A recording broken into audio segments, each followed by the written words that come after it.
What brutal treatment did USCT prisoners face in the Civil War? Imagine fighting for your freedom and then facing treatment worse than you ever expected.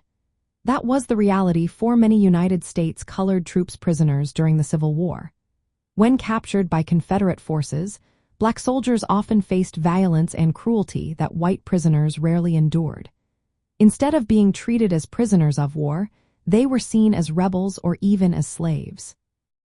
The Confederacy considered black soldiers fighting for the Union as insurrectionists, not soldiers, which meant they could be executed or re-enslaved. One of the most horrific events was the Fort Pillow Massacre in Tennessee. Confederate troops killed many black Union soldiers after they had surrendered. Similar atrocities happened at battles like the Crater in Virginia and Olustee in Florida. These massacres were sometimes carried out with the approval or participation of Confederate officers, making them even more brutal.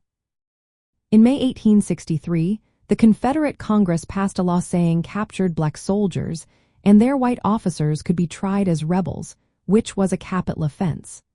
But in many cases, prisoners were murdered without any trial. This policy broke down prisoner exchange agreements, so black soldiers stayed in prison longer and under worse conditions. Captured black soldiers also faced threats of being sold into slavery or executed.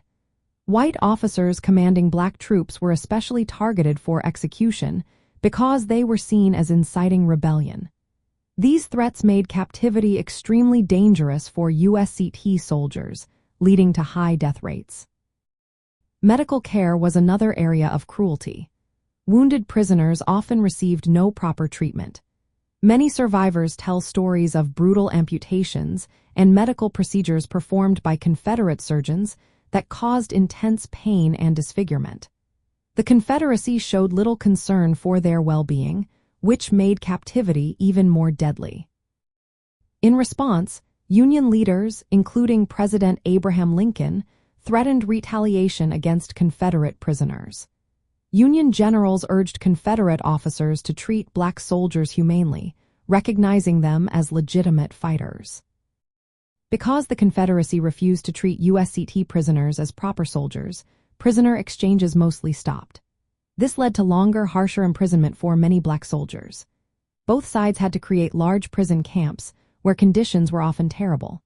Many USCT prisoners faced brutal treatment, violence, and neglect simply because they were fighting for freedom. Despite this, many of these brave soldiers showed incredible resilience and courage throughout the war.